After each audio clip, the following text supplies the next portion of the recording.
جاتے ہیں بچے جو عزا خانوں میں، تھک کے سو جاتے ہیں بچے جو عزا خانوں میں، آ کے جنت سے ملک ان کو ہوا دیتا ہے۔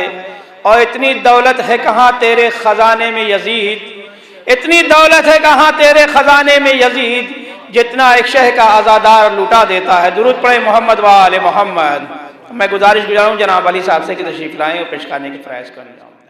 چاہے جتنا بھی سجا لو گھر کو اپنے دوستو، گر نہ ہو شبیر کی مجلس تو ویرانی لگے، اور ہم عزا خانے میں آ کر بیٹھتے ہیں، اس لیے خلد میں ہر چیز ہم کو جانی پہچانی لگے، خلد میں ہر چیز ہم کو جانی پہچانی لگے۔ ہم عزا خانے میں آ کر بیٹھتے ہیں، اس لیے خلد میں ہر چیز ہم کو جانی پہچانی لگے۔ 4 مصرے اور سماعت فرمائیں۔ کیا ہے لفظوں کا یوں انتخاب زینب نے، پڑھی ہو جیسے علی کی کتاب زینب نے۔ مولانا صاحب بطور خاص جو کربلا میں اٹھا تھا سوال بیعت کا، دیا ہے شام میں اس کا جواب زینب نے۔ جو کربلا میں اٹھا تھا سوال بیعت کا، دیا ہے شام میں اس کا جواب زینب نے۔ آخری 4 مصرے سماعت فرمائیں۔ عکس جمال فاتح خیبر کے آس پاس، خوش ہیں معراج میں رسول ہیں حیدر کے آس پاس۔ بطور خاص محشر میں سب سے پہلے جہنم میں جائے گا، لیٹے رہیں وہ چاہے پیمبر کے آس پاس، لیٹے رہے وہ چاہے پیمبر کے آس پاس۔ دعائے حیدر صفدر کا نام ہے عباس، دعائے حیدر صفدر کا نام ہے عباس، اور لبے بطول پہ بھی صبح و شام ہے عباس۔ دعائے حیدر صفدر کا نام ہے عباس، اور لبے بطول پہ بھی صبح و شام ہے عباس۔ کبھی نہ بھول کے کہنا اسے رضی اللہ، وفا کے لب پہ علیہ السلام ہے عباس۔ درود پڑھے محمد و آل محمد۔ اب میں آواز دے رہا ہوں جناب مرزا لکھنوی صاحب کی طرف سے کہ تشریف کون جائے گا سوئے نار، کوئی کیا جانی،